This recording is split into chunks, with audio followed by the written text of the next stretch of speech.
Students, good morning. How are you all? I wish you all are fine. Today we will do worksheet number 6.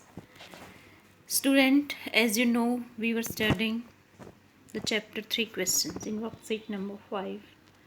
Today in this worksheet, we will develop our vocabulary. Let's revise the newly learned words of the chapter 3 questions. In the chapter 3 questions, we learned some new words. 3 questions chapter में हमने कुछ नए word सीखे. Let's take a look at them by going through the chapter once again. एक बार दोबारा हम उन वर्ड्स की तरफ देखते हैं, याद करते हैं. Find these words in the chapter page number 8 to 12 and write their details in the space given. One example has been done for you. Okay, word is council.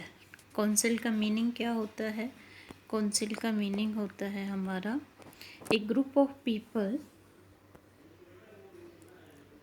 chosen to give advice or to make rules. उसको हम council कहते हैं. लोगों का समूह जो advice देते हैं तो उसको हम काउंसिल कहते हैं. सलाहकारों के समूह को council. Sentence, the king needed a council of wise man by his side. राजा को आवश्यकता थी वाइज मैन काउंसिल की. तो इसमें जो है काउंसिल है group of wise people. Okay, now word is would और वुड्स. वुड क्या होता है? फॉरेस्ट को हम वुड कहते हैं. वुड का मीनिंग लकड़ी भी होता है. वुड का मीनिंग स्मॉल फॉरेस्ट भी होता है. तो चैप्टर में किस रेफरेंस में यूज़ हुआ है? हमारा स्मॉल फॉरेस्ट के रूप में. तो meaning small forest. Sentence is given, the hermit lived in A would which he never left. Hermit कहाँ रहता था? जंगल में रहता था, जिसे वो कभी नहीं छोड़ता था. तो would means small forest. Next word is affairs. Affairs क्या होता है? Things, matters, business. तो बिजनेस के रूप में हुआ है अफेयर्स. जो काम है उनको हम अफेयर्स बोलते हैं, थिंग्स या मैटर्स. तो सेंटेंस चैप्टर में क्या यूज़ हुआ है?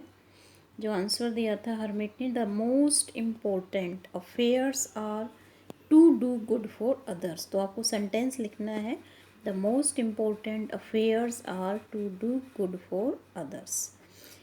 ठीक है. अब नेक्स्ट है फेंटेड. फेंटेड क्या होता है? Lost consciousness. बेहोश होने को हम फेंटेड बोलते हैं.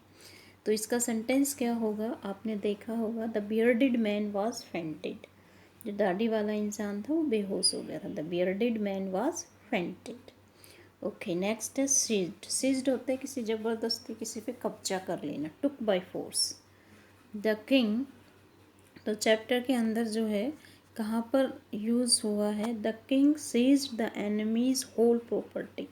राजा ने दुश्मन की सारी प्रॉपर्टी को सीज कर लिया था, जब्त कर लिया था. नेक्स्ट वर्ड है हर्मिट. हर्मिट किसको बोलते हैं? साधु को बोलते हैं. A person who lives alone and leads a simple life, उसको हम हर्मिट बोलते हैं.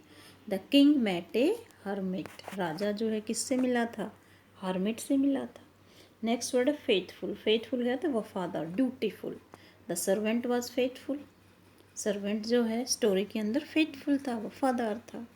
Okay, now next question B. Match the words in list A with their meaning in list B. List A में वर्ड्स दे रखे, B में उनका meaning दे रखा है, वो हमें मैचिंग करनी है. तो फर्स्ट वर्ड है फेंटेड. फेंटेड का हमने अभी पढ़ा था बेहोश होना. तो बेहोश को हम क्या बोलते हैं? Lost consciousness. तो लॉस्ट कॉन्शियसनेस किसका आएगा? वन का. ओके, नेक्स्ट है, हम इसको ऐसे भी कर सकते हैं, यूँ भी कर सकते हैं इसका, या 1 2 3 हम लिख भी सकते हैं. वुंडेड होता है घायल होना. Severely injured.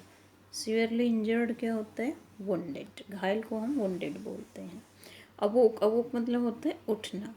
तो गोट अप फ्रॉम स्लीप. अवोक का क्या होगा? गोट अप फ्रॉम स्लीप. फॉरगिव होता है माफ़ करना. Feel sorry for. Okay. PT होता है किसी के ऊपर जो है दया. फॉरगिव होता है पार्डन. ये देखो, फॉरगिव होता है हमारा पार्डन. कहते हैं ना फॉरगिव, पार्डन, माफ़ी करना, पार्डन. और पीटी होता है फील सॉरी फॉर, किसी पे दया करना. बैड्स क्या होता है? जो क्यारे होते हैं, small patch of that is land, that is our beds. तो बेड्स क्या होगा? Small patches of ground for plants. क्यारियों को हम बेड्स बोलते हैं. रिटर्न क्या होता है? वापस, गिव बैक.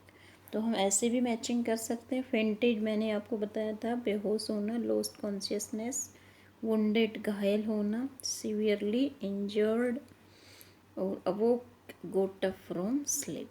तो ये हमारे वर्ड्स की मैचिंग हो गई है। तो हमें इस चैप्टर के जो डिफ़िकल्ट वर्ड्स थे वो हमें लर्न करने हैं। इस वर्कशीट में हमने किए, ये वर्कशीट आपको करनी भी, और इन वर्ड्स को आपको डेली लाइफ में यूज़ भी करना है जो इसमें हमने आज सीखे हैं न्यू वर्ड्स। ओके स्टूडेंट, ये वर्कशीट आपको समझ में आ गई होगी। Thank you for watching, have a nice day.